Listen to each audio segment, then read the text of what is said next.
Bismillahirrahmanirrahim. Assalamualaikum warahmatullahi wabarakatuh. Alhamdulillahilladzi hadana li hadza wa ma kunna linahtadiya laula an hadana Allah. Asyhadu an la ilaha illallah wahdahu la syarikalah wa asyhadu anna Muhammadan abduhu wa rasuluh. Allahumma shalli wa sallim wa barik ala nabiyyina Muhammadin wa ala alihi wa ashabihi wa man tabi'ahum bi ihsanin ila yaumiddin. Amma ba'du. Para pemirsa NB Channel yang budiman dimanapun berada, rahimani wa rahimakumullah. Alhamdulillah, kembali kita bertemu lagi pada kesempatan yang berbahagia di malam hari ini dalam program kajian tauhid, kajian akidah, yang kita masih dalam pembahasan dari kitab Fadlul Islam, keutamaan Islam, di mana di dalamnya dibahas ayat-ayat Al-Quran, hadis-hadis Nabi SAW, dan athar dari para sahabat dan para ulama tentang keutamaan Islam, yang dengannya kita mencoba untuk mempelajarinya, sehingga seorang muslim mudah-mudahan akan semakin kuat, akan semakin bangga, akan semakin kokoh keislamannya, dan semakin taat dan semakin gencar dalam beribadah kepada Allah Subhanahu wa Ta'ala. Sebagaimana apabila mungkin ada kawan-kawan non-muslim yang mendengarnya, maka dia pun akan tertarik dengan Islam, karena dia adalah agama yang begitu mulia dan memiliki keutamaan yang besar, yang dengan Islam kunci segala kebaikan, dengan Islam kunci segala kebaikan dalam urusan dunia dan akhirat, sebagaimana athar yang disampaikan oleh sahabat Ubay bin Ka'ab radhiyallahu ta'ala anhu. Kita bacakan wa an Ubay bin Ka'ab radhiyallahu ta'ala anhu qala, dari sahabat Ubay bin Ka'ab radhiyallahu ta'ala anhu, beliau mengatakan, alaikum bisabiri wa sunnah, hendaklah kalian berada pada jalan dan sunnah, fa innahu laisa min abdin ala sabirin wa sunnah, tidaklah seseorang yang berada di atas jalan dan sunnah, dzakarallaha fafadat ainah, kemudian dia mengingat Allah Subhanahu wa ta'ala, fafadat ainah, maka menangislah kedua air matanya, min khasyatillah, karena takut pada Allah Subhanahu wa ta'ala, fatamassahun nar, kemudian air mata atau matanya itu disentuh api neraka, tidak akan. Walaysa min abdin ala sabirin wa sunnah, dan tidaklah seorang hamba yang berada di atas sabil, di atas jalan dan sunnah, dzakara rahman faqsha'arra jilduhu, kemudian dia mengingat Allah, berzikir mengingat Allah ar-Rahman, faqsha'arra jilduhu, kemudian dia bergetar kulitnya, merinding kulitnya, min makhafatillah, karena rasa takutnya kepada Allah Subhanahu wa ta'ala, illa kana kamathali syajaratin yabisa waraquha, kecuali seperti sebuah pohon yabisa waraquha, yang daunnya kering, illa tahatat anhu dhunubuhu, ya, kemudian kemudian dia menangisi dan takut dengan dosa-dosanya, kama tahata an hadhihi syajarah waraquha, sebagaimana pohon ini menggugurkan daun-daunnya yang kering, digoyang-goyang menggugurkan daunnya yang kering. Wa inna iqtisadan fi sunnah, dan sesungguhnya sederhana namun dalam sunnah, khairum min ijtihadin fi khilafi sabilillahi wa sunnati, itu lebih baik daripada sungguh-sungguh susah payah tapi menyelisihi jalan Allah dan sunnah Rasulnya dan sunnahnya. Fanzuru a'malakum, maka lihatlah amal kalian, fa in kanat ijtihadan aw iqtisadan an takuna ala minhajil anbiya wa sunnatihim, baik itu amal yang sungguh-sungguh yang besar atau amal yang sederhana, lihatlah dan perhatikanlah agar ia senantiasa sesuai dengan manhaj para nabi dan sunnah mereka. Subhanallah. Ini asar diriwayatkan oleh Ibnu Abi Syaibah dan Abu Nuaim dalam Hilyah, dan ini sebuah hal yang sangat agung, yang lahir dari seorang sahabat yang sangat agung, ya, tentang keutamaan berpegang pada Islam dan sunnah Nabi SAW, dan bahwa amal akan bermanfaat apabila pondasinya adalah Islam yang lurus. Dia akan menghasilkan manfaatnya bagi seseorang. Semakin kuat fondasinya, semakin menghasilkan kebaikan-kebaikan yang ada di dalamnya. Dan ungkapan ini, perkataan ini bukan perkataan sembarangan, karena dia lahir dari perkataan dari seorang sahabat yang selama bertahun-tahun menemani manusia yang paling mulia, menemani manusia pilihan Allah Subhanahu wa taala, Rasulullah sallallahu alaihi wasallam. Maka perkataannya adalah hasil dari bagaimana beliau berpikir, bagaimana beliau merenungkan tentang Islam, tentang agama yang diturunkan langsung di masa beliau ada, sahabat Ubay bin Ka'ab radhiyallahu taala anhu. Dan bahkan beliau bukan sahabat yang sembarangan, dan memang tidak ada sahabat yang sembarangan, dalam arti bukan sahabat yang hanya sebentar bersama Nabi sallallahu alaihi wasallam. Beliau memiliki sejarah panjang bersama Nabi sallallahu alaihi wasallam. Beliau adalah di antara seorang ahlul Quran. Beliau di antara pencatat hadis-hadis Rasulullah sallallahu alaihi wasallam dan pencatat Al-Qur'an. Beliau adalah orang Ansor yang awal-awal masuk Islam. Bahkan sebelum Nabi SAW hijrah, beliau sudah berislam. Ya, karena hijrahnya Nabi didahului oleh sebagian sahabat yang berjanji kepada Nabi SAW untuk melindungi beliau dalam hijrahnya, orang-orang Madinah ketika di Mekah. Jadi sudah ada yang masuk Islam sebelum Nabi berhijrah. Mereka lah yang kemudian menyusun kekuatan di Madinah. Ya, menyusun orang-orang di Madinah untuk dan mereka sudah mempelajari Islam sebelumnya, dan Nabi mengutus sebagian sahabat seperti Mus'ab bin Umair untuk mengajarkan mereka Islam. Di antara mereka adalah sahabat Ubay bin Ka'ab radhiyallahu taala anhu.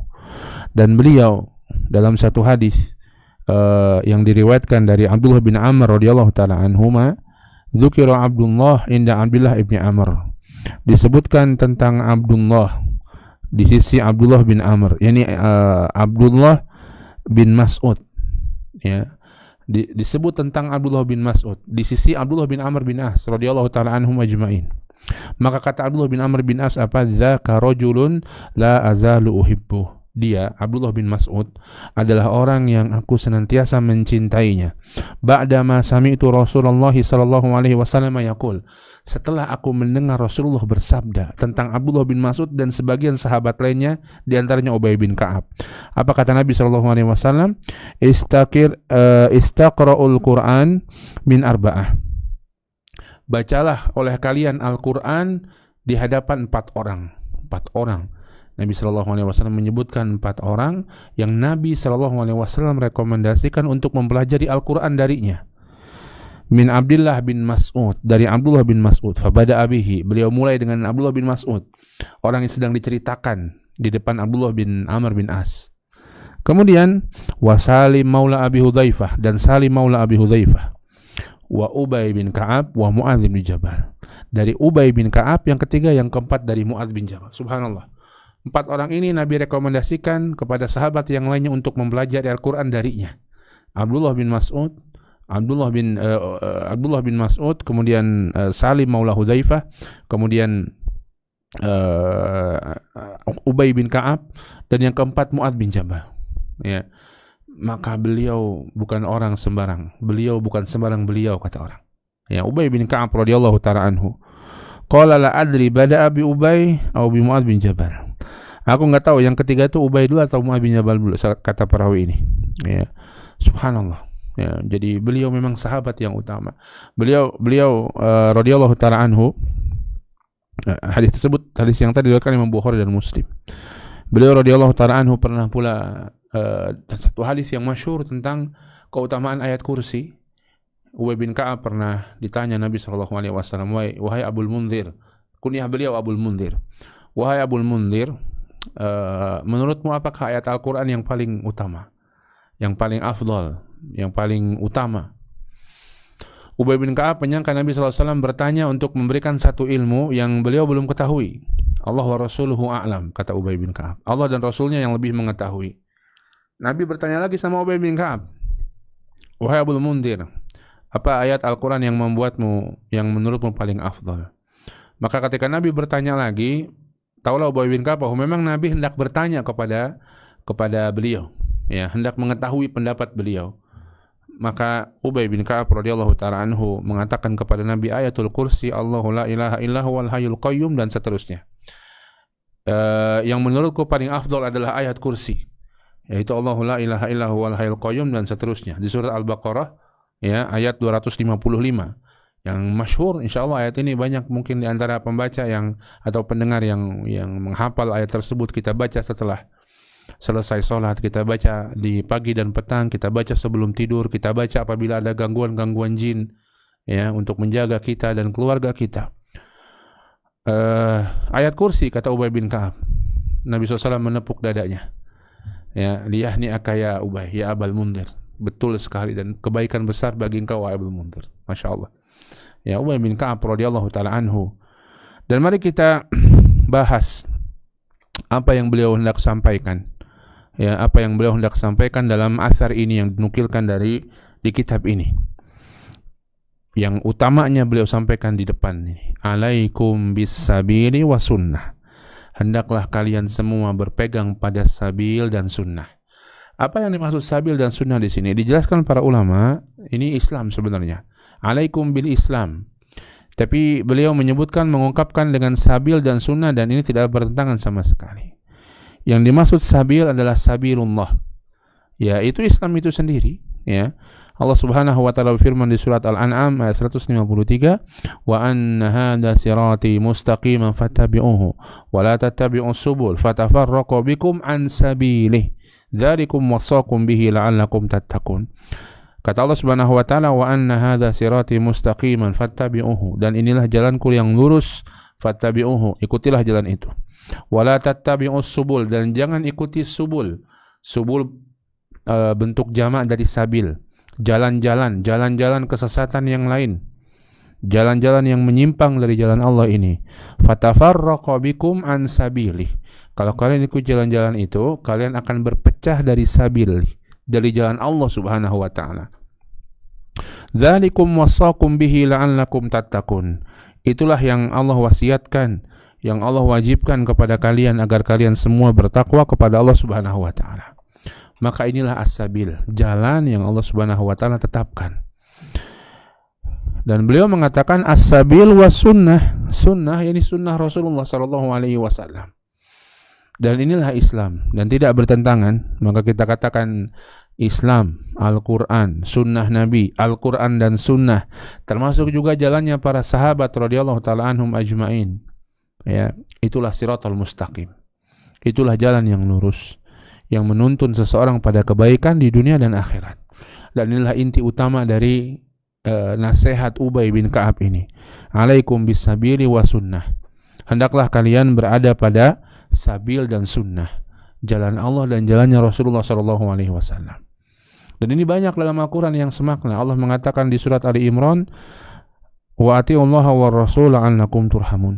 Dan taatilah Rasul dan taatilah Allah dan Rasul agar kalian dirahmati oleh Allah Subhanahu wa taala. Allah berfirman di surat An-Nisa, Allah mengatakan, ya ayyuhalladzina amanu atiullaha wa atiur rasul wa ulil amri minkum fa in tanaza'tum fi syai'in farudduhu ila Allahi war rasul in kuntum tu'minuna billahi wal yawmil akhir dzalika khairu wa ahsanu ta'wila. Wahai orang-orang yang beriman, atiullaha wa atiur rasul, taatilah Allah dan taatilah Rasul. Allah gandengkan ini, wa ulil amri minkum, dan ulil amri di antara kalian. Fa in tanaza'tum fi syai'in, kalau kalian berselisih tentang sesuatu, faruduhu ilallahi war rasul, kembalikan sama Allah dan Rasul. Kembalikan sama Allah dan Rasul. In kuntum tu'minuna billahi wal yawmil akhir. Jika kalian beriman kepada Allah dan hari akhir, kembalikan sama Allah dan Rasul. Digabungkan lagi tuh. Dzalika khairu wa ahsanu ta'wila. Itu lebih baik dan lebih baik ujungnya, lebih baik akibatnya bagi kalian. Kalau kalian mengembalikan perselisihan kepada apa yang ditetapkan oleh Allah dan apa yang ditetapkan oleh Rasul. Wa atiullaha wa atiur rasul fa in tawallaitum fa inna ma'ala rasulina al-balaghul mubin. Dan taatilah Allah dan taatilah Rasul. Taatilah Allah dan taatilah Rasul. Fa in tawallaitum, kalau kalian berpaling, fa inna ma'ala rasulina al-balaghul mubin. Sesungguhnya kewajiban Rasul kami itu menyampaikan dengan jelas. Wa atiullaha wa atiur rasul di surat At-Taghabun. Taatilah Allah, taati Rasul. Ini semua banyak dalam Al-Qur'an disatukan. Ketaatan kepada Allah tidak bisa kita jalankan dengan sempurna melainkan kita mentaati Rasulullah sallallahu alaihi wasallam. Kenapa? Karena Allah Subhanahu wa taala menyampaikan syariat ini, menyampaikan agama ini dengan Rasulullah. Bukan dengan kita secara personal-personal. Allah turunkan syariat salat sama si fulan, sama si fulan, sama si fulan. Beda-beda nanti cara salatnya mungkin. Enggak. Tapi Allah turunkan syariat salat, Allah ajarkan sama Rasulnya, Rasulnya ajarkan pada semuanya. Maka mentaati Rasul sama dengan mentaati Allah Subhanahu wa taala. Maka beliau sebutkan di sini alaikum bisabili was sunnah. Ya, hendaklah kalian berpegang kepada sabilullah wa sunnati rasulillah. Ya, sabilillah wa sunnati rasulillah. Subhanallah. Ya, dan itulah Islam itu sendiri. Ya. Kemudian beliau radhiyallahu taala anhu menjelaskan beberapa keutamaan-keutamaan Islam ini yang dia menjadi kunci kebaikan, kunci diterimanya kebaikan. Jadi kunci yang mengantarkan kita kepada kebaikan, dan dia akan menjadi penyebab diterima tidaknya kebaikan kita. Ketika keislaman kita benar, maka kebaikan kita akan menjadi baik dan kebaikan kita diterima di sisi Allah. Ketika kita tidak berislam dengan benar, yang paling parahnya tidak berislam sama sekali, maka itu akan menjadi kunci keburukan. Dan jika pun berbuat kebaikan, tidak akan diterima di sisi Allah Subhanahu wa taala. Kalau tidak benar, kalau rusak, bisa jadi sebagian amalnya tidak diterima, yang rusaknya itu. Ya. Maka beliau menjelaskan, fa innahu laisa min abdin ala sabilin wa sunnah. Karena tidak ada seorang yang dia berada di atas sabil dan sunnah, di atas Islam yang benar, di atas Islam yang diajarkan oleh Allah dan Rasulnya. Kalau orang itu berada di atas Islam yang benar, dzakarallah fafadat ainahu, kemudian dia ingat Allah sampai menangis kedua air matanya, min khosyatillah, karena rasa takut sama Allah, fatamassahun nar, maka kemudian nanti air matanya kena api neraka. Enggak akan. Orang yang menetes air matanya karena takut sama Allah, karena ingat sama Allah Subhanahu wa taala, takut sama dosa-dosanya, takut sama azab Allah Subhanahu wa taala, sampai menetes air matanya tidak akan disentuh api neraka. Dengan catatan, kata beliau, orang itu alas sabiri wa sunnah. Orang itu di atas jalan Allah dan di atas sunnah Nabi Shallallahu Alaihi Wasallam. Artinya, kalau enggak demikian, bisa jadi tidak demikian. Kalau tidak di atas sabil dan sunnah, bisa jadi dia tidak mendapatkan pembebasan dari api neraka. Ya. Dan ini berdasarkan hadis Nabi Shallallahu Alaihi Wasallam. Nabi mengatakan dalam hadis yang diriwayatkan Imam At-Tirmidzi, ainani la tamassuhuman nar. Dua mata yang tidak akan disentuh oleh api neraka. Ainun bakat min khosyatillah wa ainun batat tahrusu fi sabilillah. Ainun bakat min khosyatillah, mata yang nangis karena merasa takut sama Allah, wa ainun batat tahrusu fi sabilillah, dan mata yang menangis karena berjaga, atau mata yang terjaga-jaga, yang melek karena berjaga-jaga di jalan Allah. Satu mata yang menangis karena takut sama Allah Subhanahu wa taala, satu mata yang terjaga-jaga melek di jalan Allah dalam jihad fisabilillah. Dia memantau musuh, dia jaga-jaga, dia harus melek, ya. Maka dua mata itu tidak akan disentuh neraka, kata Nabi sallallahu alaihi wasallam. Dengan catatan orang tersebut ala sabili wa sunnah, kata Ubay bin Ka'ab di sini. Ya. Kenapa? Karena boleh jadi orang enggak di atas sabil dan sunnah, dia nangis tapi menyebabkan nangisnya bukan rasa takut sama Allah.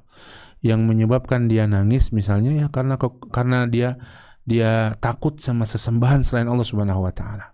Rasa takutnya sama sesembahan selain Allah, maka dia nangis, maka nggak ada manfaatnya. Tidak disentuh api neraka, justru akan masuk api neraka. Dia nangis tapi kepada sesembahan selain Allah Subhanahu wa taala. Dia nangis kepada Tuhannya yang dia sembah selain Allah Subhanahu wa taala, maka nggak akan bermanfaat. Ya, sebagaimana orang yang menangis, sebagaimana orang sesat, orang yang menyimpang, kita lihat mereka dalam zikir-zikirnya menangis, tapi melakukan zikir-zikir tidak sesuai dengan sunnah Nabi Shallallahu Alaihi Wasallam. Kadang isi zikirnya, isi bacaan-bacaan yang dilantunkan pun kadang-kadang berada di tepi jurang, begitu ya. Kadang-kadang menyerempet pada kesyirikan. Maka ini pun tidak bermanfaat bagi mereka. Nangis-nangisnya mereka bahkan bisa membawa kepada kesesatan. Na'udzubillah. Ya. Maka inilah orang-orang yang keutamaan sabil dan sunnah, di atas sabil dan sunnah, di atas Islam yang benar, Islam yang dibawa oleh Rasulullah sallallahu alaihi wasallam. Disebutkan di hadis ini dan di ungkapan ini min khosyatillah, karena rasa takut kepada Allah. Khosyah itu rasa takut yang muncul karena ilmu. Itulah khosyah. Ya, khosyah itu rasa takut yang muncul karena ilmu. Dia takut bukan karena sekedar takut, tapi takut karena paham bahwa Allah itu layak untuk ditakuti. ya, layak untuk ditakuti. Maka Allah mengatakan dalam ayat yang lain, innama yakhsyallaha min ibadihi al-ulama. Sesungguhnya orang yang takut sama Allah itu ulama. Yang takut sama Allah itu ulama. Ya, maka dia betul-betul takut sama Allah karena ilmu bahwa Allah itu layak ditakuti. Sehingga dia pun betul-betul takut sama Allah Subhanahu wa taala. Dia menangis karena dosanya, karena rasa takut kepada Allah Subhanahu wa taala. Ini poin pertama. Kenapa harus berada di atas sabil dan sunnah? Karena dia menjadi kunci kebaikan itu diterima dan mendatangkan manfaatnya. Contoh kedua yang beliau sebutkan di sini lagi, walaisa min abdin ala sabirin wa sunnah, dan tidaklah seseorang berada di atas sabil dan sunnah. Zakarur Rahman, kemudian dia mengingat Allah Ar-Rahman, faksya'arra jilduhu, merinding kulitnya, min makhafatillah, karena rasa takutnya sama Allah, illa kana kamathali syajaratin yabis waraquha, yabisa waraquha, seperti sebuah syajarah, sebuah pohon yang kering daunnya, illa tahatat anhu dhunubuhu, kemudian dia juga begitu, itu seperti dosa-dosanya, kama tahatat an hadhihi syajarah waraquha, digoyangkan seperti kalau digoyangkan, ya, pohon yang kering daunnya digoyangkan, maka daun-daunnya akan jatuh. Nah, begitu pula dosa-dosanya akan jatuh. Ya, dosa-dosanya akan jatuh. Dia mengingat Allah, taksyair, sampai merinding, sampai menggetar dia karena mengingat Allah Subhanahu wa taala. Seperti pohon yang digetarkan kemudian jatuh daun-daunnya, ya, dan begitulah dosa-dosanya akan berguguran. Seperti pohon itu dosa-dosanya atau daun-daun keringnya itu berguguran. Subhanallah. Tapi siapa yang bisa mendapatkan keutamaan demikian? Maka Ubay bin Ka'ab radhiyallahu ta'ala mengawali, laisa min abdin ala sabirin wa sunnah. Orang yang berada di atas sabil dan sunnah. Orang yang berada di atas Islam yang benar. Ya, dia mengingat zakarur Rahman. Dia mengingat Allah Ar-Rahman. Ya, di sini beliau menyebutkan dengan Ar-Rahman. Allah Maha Penyayang sama hamba-hambanya. Dan ketika hambanya mengingat Allah Subhanahu wa taala dalam rangka meminta ampun kepadanya karena takut dengan efek dari dosa-dosanya di dunia dan di akhirat, maka Allah pun sayang padanya dan mengampuninya. Dengan catatan orang tersebut adalah orang yang berada di atas sabil dan sunnah. Subhanallah. Yang seperti ini Allah Subhanahu wa taala sebutkan dalam surat Az-Zumar, Allahu nazzala ahsanal hadithi kitaban mutasyabiha. Allah yang menurunkan ahsanal hadis, sebaik-baik pembicaraan, yaitu Al-Quran. Kitabah mutasyabiha, sebuah kitab yang mutasyabiha, yang memiliki kesamaan satu dengan yang lainnya. Mathani, diulang-ulang bacaannya. Taqsya'irru minhu juludul ladzina yakhshawna rabbahum. Bergetar karena Al-Quran kulit orang-orang yang khosyah, yang takut sama Allah Subhanahu wa taala. Baca Quran bergetar orang beriman, ya. Tsumma talinu juluduhum, kemudian kulitnya melembut, wa qulubuhum, demikian pula hatinya melembut karena bacaan Quran tadi. Ila dzikrillah, untuk mengingat Allah Subhanahu wa taala. Dzalika hudallahi yahdi bihi may yasha. Kata Allah, itulah petunjuk Allah yang Allah berikan kepada siapa yang dikehendaki. Wa may yudlilillahu fama lahu min had. Barang siapa yang Allah sesatkan, tidak ada yang bisa memberikan petunjuk kepadanya. Jadi Allah ceritakan tentang kondisi orang-orang beriman, membaca Quran, mengingat Allah karena rasa takut sama Allah. Dia baca Quran, maka sampai bergetar dia, orang-orang beriman itu. Ya, ini yang disebutkan beliau, Ubay bin Ka'ab radhiyallahu ta'ala anhu. Ya, sehingga gugur dosa-dosanya. Ya, gugur dosa-dosanya. Dalam hadis Nabi SAW mengatakan, ya ibna Adam, dalam hadis qudsi yang diriwayatkan oleh Imam At-Tirmidzi, Allah berfirman, ya ibna Adam, innaka ma da'autani wa rajautani ghafartu laka ala ma kana fika wa la ubali.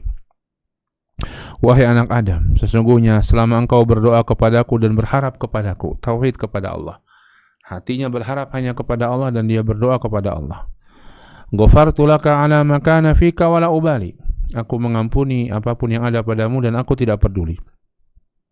Ya ibna Adam, law balagat dhunubuka anana as-sama, thumma astaghfartani, ghafartu laka wala ubali. Wahai anak Adam, seandainya dosa-dosamu ananas sama, memenuhi langit sampai sepenuh langit, kemudian engkau meminta ampun kepadaku, aku akan ampuni, wala ubali, dan aku tidak peduli. Ya ibna Adam, innaka law ataitani bi qurabil ardi khataya. Wahai anak Adam, seandainya engkau datang kepadaku dengan dosa yang sepenuh bumi, thumma laqitani la tusyriku bi syai'a, kemudian engkau menjumpai aku dalam keadaan tidak menyekutukan aku dengan apapun juga, lagi-lagi tauhid, la ataituka bi qurabiha maghfiratan, aku akan mendatangimu dengan ampunan yang sebanyak itu juga, sepenuh bumi itu juga. Subhanallah. Ya. Ketika seorang berharap pada Allah, berdoa hanya kepada Allah, minta ampunnya kepada Allah, karena dia yakin hanya Allah yang bisa mengampuni dosa-dosanya. Dan ini bagian dari konsekuensi tauhid. Ya, disebutkan dengan jelas di akhir hadis, Allah mengatakan, engkau tidak menyekutukanku dengan apapun juga. Dan ini artinya orang tersebut bertauhid kepada Allah, Allah ampuni itu.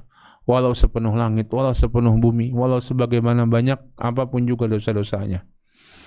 Di asar ini tadi disebutkan seperti pohon yang kering, daun-daunnya digoyang maka rontoklah daun-daun kering tersebut, sebagaimana rontoknya dosa orang-orang yang mengingat Allah Subhanahu wa taala dan takut kepada Allah, dia minta ampun kepada Allah, rontok dosa-dosanya, dengan catatan, kata Ubay bin Ka'ab, ala sabilin wa sunnah, orang itu di atas sabil dan sunnah. Masya Allah.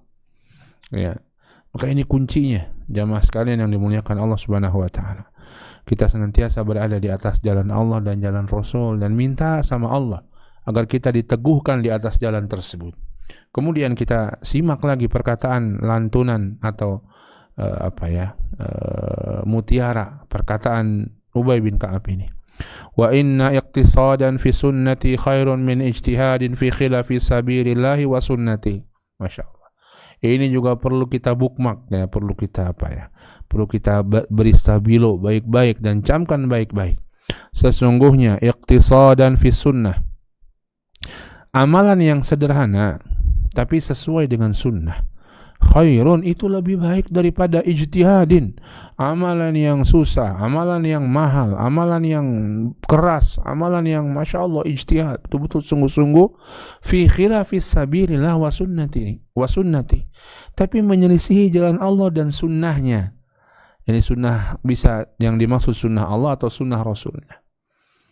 Ya, kata beliau, amalan yang sederhana tapi sesuai dengan sunnah itu lebih baik daripada amalan yang besar, yang susah, ijtihad, tapi menyelisihi sunnah Nabi SAW. Dan ini bisa kita lihat pada berbagai macam amalan. Orang simple, antum bisa lihat di antaranya kalau kita melihat sholat qobliyah subuh. Qobliyah subuh ini sholat yang disunnahkan dengan ringkas. Tapi antum tahu bagaimana pahalanya lebih baik daripada dunia dan seisinya. Qobliyah subuh ini ringkas. Yang disunahkan hanya baca Al-Fatihah plus Al-Kafirun, dan rakaat kedua Al-Fatihah dan Al-Ikhlas. Ringan, tapi pahalanya besar. Kenapa? Begitulah sunnah Nabi SAW. Ada orang mungkin mau sholat qobliyah subuh, bacanya panjang. Dia baca 1 juz, 2 juz. Subhanallah. Ini tidak lebih baik daripada yang pertama. Karena ini menyelisihi sunnah Nabi SAW. Ya, maka begitulah orang yang menyelisihi sunnah Nabi, menyelisihi jalan Allah, walaupun susah payah, bisa jadi tidak diterima di sisi Allah Subhanahu wa taala. Bukankah kalau orang sholat subuh 10 rakaat misalnya nggak akan diterima sama Allah? Yang Allah terima sholat subuh yang 2 rakaat. Ya. Ada orang mau tawaf 7 kali putaran mengelilingi Ka'bah. Saya kurang tawaf 7 kali putaran, saya mau 11 putaran. Gak diterima sama Allah, batal tawafnya semuanya. Ya. Yang 7 kali putaran yang diterima sama Allah. Orang puasa dari mulai terbitnya fajar sampai tenggelamnya matahari, dari mulai subuh sampai maghrib. Saya kurang kalau puasa dari subuh sampai maghrib. Saya masih kuat, saya ingin puasa dari subuh sampai tarawih. Ya. Gak diterima sama Allah Subhanahu wa taala. Walaupun dia lebih susah payah, lebih menahan lapar lebih banyak, yang diterima ya puasa yang sesuai dengan sunnah Nabi SAW. Maka ini perkataan Ubay bin Ka'ab, dan benarlah ya, wa inna iqtisadan fi sunnati khairun min ijtihadin fi khilafi sabilillah wa sunnati. Dan sesungguhnya sederhana, hal simpel yang dilakukan tapi sesuai sunnah itu lebih baik daripada hal yang berat, yang susah tapi menyelisihi jalan Allah, menyelisihi sunnah Rasulullah SAW. Ya. Kemudian beliau memberikan nasihat lagi, fanduru a'malakum, maka wahai orang-orang, lihatlah amal kalian, ceklah amal kalian, ya, introspeksilah kepada amal-amal kalian. Fa in kanat ijtihadan aw iqtisadan, ya, walaupun yang berat-berat ataupun yang simpel-simpelnya. Maka diumumkan oleh beliau, maksudnya secara umum, mau amalan yang berat, mau amalan yang simpel, ceklah dan terus introspeksilah, antakuna ala minhajil anbiya wa sunnatihim, agar amalmu itu senantiasa sesuai dengan metodenya para nabi dan jalannya mereka. Kok para nabi di sini enggak jalan Nabi Muhammad SAW saja? Sebenarnya sama. Karena jalannya semua para nabi juga jalannya Islam, yaitu mengikuti Allah, tunduk pada Allah Subhanahu wa taala, dan tentunya tunduk pada Rasul yang Allah turunkan. Begitulah jalannya para nabi dan Rasul. Ya. Maka beliau mengatakan, lihat, cek amal kalian, mau amalan yang ringan seperti tadi misalnya salat qobliyah subuh, amalan yang ringan, atau kita berzikir, amalan yang ringan, atau amalan yang berat seperti haji, umrah, mungkin bayar zakat, mungkin sedekah, cek ya, apakah dia sesuai sunnah atau tidak. Kalau sesuai sunnah, alhamdulillah, pujilah Allah Subhanahu wa taala, dan jangan sampai ujub dengan amalan tersebut. Tapi kalau tidak, koreksi. Jangan sampai kita sudah beramal berat, susah-susah, mahal, ya, membuat kita letih, membuat kita kehilangan tenaga, kehilangan energi, mencurahkan harta, pikiran, tenaga kita yang besar, ternyata tidak diterima sama Allah Subhanahu wa taala karena amalnya tidak benar, menyelisihi syariat Allah Subhanahu wa taala. Jangan sampai demikian, ya. Maka ini subhanallah, ya, perkataan yang besar sekali disebutkan oleh Syekh Shalih Fauzan di sini tentang perkataan ini, ya, inna iqtisadan fi sunnah khairun min ijtihadin fi khilafi sabilillah wa sunnatihi. Sesungguhnya yang sederhana tapi sesuai dengan sunnah itu lebih baik daripada sungguh-sungguh tapi menyelisihi jalan Allah dan sunnah Rasulnya. Kata Syekh Shalih Fauzan, hadza kalamun azim, ini perkataan yang agung sekali, ya. Fal amalul yasir wa huwa ala sunnatin fihi khairun katsirun, maka amalan yang ringan namun di amalan tersebut sesuai dengan sunnah, di atas sunnah, itu ada kebaikan yang besar. Wa amal ijtihadul katsir wa huwa ala bid'atin fa hadza la yanfa'u sahibahu. Adapun amalan yang susah, yang besar, yang sungguh-sungguh tapi di atas kebid'ahan, fa hadza la yanfa'u sahibahu, ini tidak akan bermanfaat bagi pelakunya, bagi orang yang mengamalkan tadi, sia-sia, ya. Walau ijtahada laila wan nahar, walaupun dia sungguh-sungguh melakukannya di siang dan di malam hari, enggak ada manfaatnya, kan sayang, ya. Li'annahu ala ghairi tariqi sunnah, karena amal tersebut tidak di atas jalan sunnah. Falaisatil ibratu bi kathratil amal, maka ibrah itu, yang penting itu bukan banyaknya amal, wala bi kathratil buka, atau bukan banyaknya nangis. Sebenarnya disebutkan dalam athar ini tentang tangisan. Wa innamal ibratu fit tariqil ladzi 'alaihi al-insan, tapi yang penting itu bagaimana jalan yang ditempuh oleh seorang manusia. Al-ibratu bittiba'il kitabi wa sunnah walau kana al-amalu qalilan. Ibrah yang penting itu bagaimana mengikuti sunnah, ya, bagaimana mengikuti Alkitab dan sunnah walaupun amal tersebut amal yang sederhana, amal yang kecil. Fa hadza yakunu ala khairin katsirin wa ala sabilin najah. Maka yang demikian itu, orang yang melakukan hal yang demikian, amalnya kecil tapi di atas sunnah, ini berada di atas kebaikan yang besar dan di atas jalan kesuksesan. Wa buka'uhu wa khusyu'uhu wa khasyatuhu takunu najatan minan nar. Tangisannya, khusyuknya, rasa takutnya, itu semua akan menyelamatkan dia dari api neraka. Subhanallah. Ya, maka Islam mengikuti tuntunan Allah dan Rasul-Nya adalah kunci kita mendapatkan kebaikan dan kunci segala kebaikan kita diterima oleh Allah Subhanahu wa taala. Kemudian athar yang selanjutnya, yang terakhir dalam bab ini, nanti kita akan bahas bab yang berikutnya, ad-dukhul fil Islam, masuk Islam, ya, kewajiban untuk masuk Islam.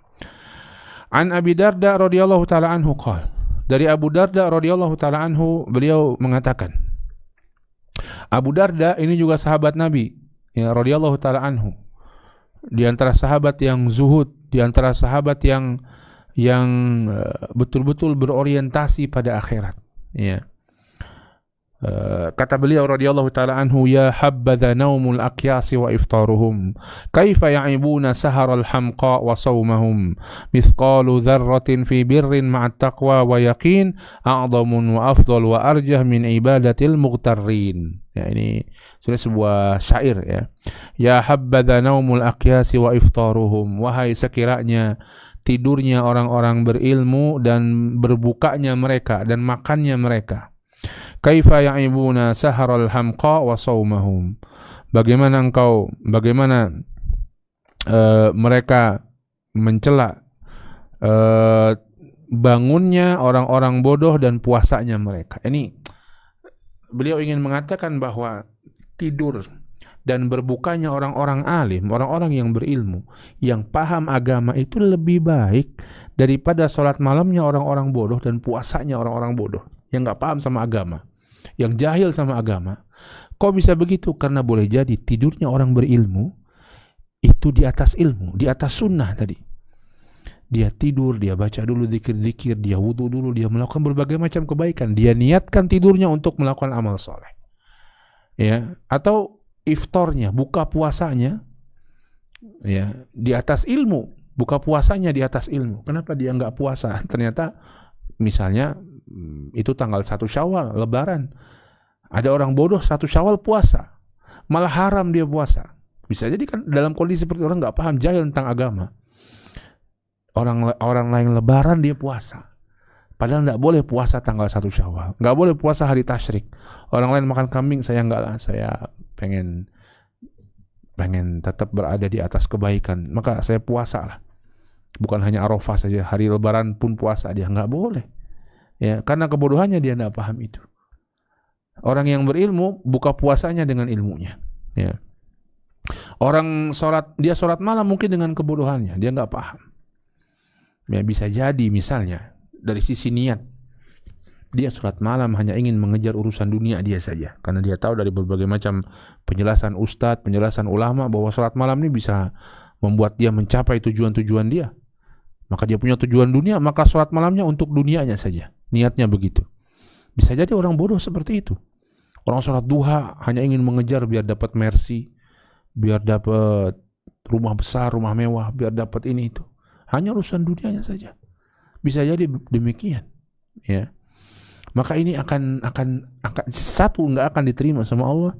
Satu lagi, walaupun dia nggak sholat malam, tidur, tapi diterima karena tidurnya niatnya untuk kebaikan. Subhanallah. Ya, ini yang disampaikan oleh Abu Darda radhiyallahu taala anhu. Maka beliau tegaskan lagi, mithqalu dzarratin min birrin ma'a taqwa wa yaqin. Amalan yang kecil, mithqalu dzarrah, sebesar biji sawi, ya, sering terjemahkan dzarrah itu biji sawi. Dia itu dzarrah itu sebenarnya mengatakan debu. Kalau antum ada cahaya matahari dimasuk ke sebuah jendela, ada debunya, itulah dzarrah. Ya, kecil sekali. Min birrin ma'a taqwa wa yaqin. Hal yang kecil itu berupa kebaikan yang diiringi dengan ketakwaan dan keyakinan. Dan yang ketakwaan bahwa itu betul-betul berada di atas jalan sunnah, betul-betul berada di atas syariat yang benar. Wa yakin, dan yakin karena Allah Subhanahu wa taala, yakin dengan janji Allah Subhanahu wa taala, yakin bahwa orang tersebut beramal karena Allah Subhanahu wa taala. A'zamu wa afdalu wa arjah. A'zam lebih besar, wa afdal lebih utama, wa arjah dan lebih berat, min ibadatil mughtarrin, daripada ibadah orang-orang yang lalai. Ya, orang-orang yang lalai, dia ibadah susah-susah, tapi hatinya tidak ada takwa, tidak ada yakinnya. Maka dalam hadis Nabi SAW mengatakan ada orang yang hajinya dari harta yang halal, maka ketika dia menapakkan kakinya di atas kendaraannya, dia mengatakan labbaik Allahumma labbaik, maka ada seruan dari langit, labbaik wa sa'daik, selamat datang untukmu dan kebaikan untukmu, hajimu mabrur dengan izin Allah, ya, karena hartamu halal. Sebaliknya ada orang yang haji dari harta yang haram, ketika mengatakan labbaik Allahumma labbaik, kata Nabi mengatakan ada seruan dari langit, la labbaik wala sa'daik, enggak ada labbaik buatmu, enggak ada kebaikan buatmu, hajimu dari yang haram. Ya, kadang orang mungkin melakukan amalan besar haji katakanlah, ternyata hartanya dari yang haram, niatnya enggak benar, niatnya untuk riya. Ini bisa jadi enggak jadi apa-apa di sisi Allah Subhanahu wa taala. Padahal dia nunggu bertahun-tahun, mahal biayanya, capek untuk mengerjakannya. Ternyata niat dia enggak benar. Ternyata hartanya bukan dari harta yang halal. Ya, dibanding dengan seorang yang alim, yang paham ilmu, dia mungkin enggak seberat itu amalannya. Dia doa sama Allah, dia puasa Arafah ringan, tapi dia ikhlas betul-betul, disertai dengan ketakwaan, disertai dengan keyakinan. Ini lebih a'zam, lebih afdal, lebih arjah, kata Abu Darda radhiyallahu taala anhu, daripada amalan yang dilakukan oleh muqtarrin, orang-orang yang lalai. Hatinya enggak ikut beramal, dia enggak peduli amalan ini sesuai sunnah Nabi atau enggak, pokoknya dia ikut saja. Keikhlasannya juga dipertanyakan. Ya, maka subhanallah, Islam yang merupakan ketundukan kepada Allah dan Rasulnya, sekali lagi ini adalah kunci kita mendapatkan hasil yang baik. Ketika kita beramal baik, kunci kita itu diberikan petunjuk pada kebaikan, atau kunci diberikan petunjuk kepada kebaikan terlebih dahulu. Dengan kita Islam, kita akan bisa mengetahui mana kebaikan dan mana keburukan dengan memahami Islam dengan benar. Ketika kita berislam dengan benar, maka ketika kita milih jalan kebaikan, dengan izin Allah kebaikan kita akan diterima oleh Allah Subhanahu wa taala. Sebaliknya orang enggak paham Islam, enggak paham mana yang buruk dan mana yang baik. Keburukan dan kebaikan hanya berdasarkan pertimbangan akal dia semata, atau mungkin pertimbangan kekufuran selain Islam, jalan yang dia tempuh selain Islam. Ya. Maka ketika pun dia enggak paham Islam tadi, enggak benar, dia melakukan kebaikan pun tidak ada manfaatnya di sisi Allah Subhanahu wa taala. Wallahu musta'an. Ya, maka inilah Islam adalah kunci, memahaminya dan mengamalkannya dengan benar adalah kunci kebaikan bagi seorang hamba. Wallahu alam. Jamaah sekalian dimuliakan Allah Subhanahu wa taala, ini yang bisa kita bahas pada kesempatan yang berbahagia di malam hari ini. Mudah-mudahan bermanfaat bagi kita. Insyaallah kita akan membahas pembahasan selanjutnya bab ad-dukhulu fil Islam, masuk ke dalam agama Islam. Ya, kita akan bahas ini biidznillah. Mudah-mudahan Allah memberikan taufik pada kita semuanya. Ya, semoga bermanfaat. Silakan jika ada pertanyaan.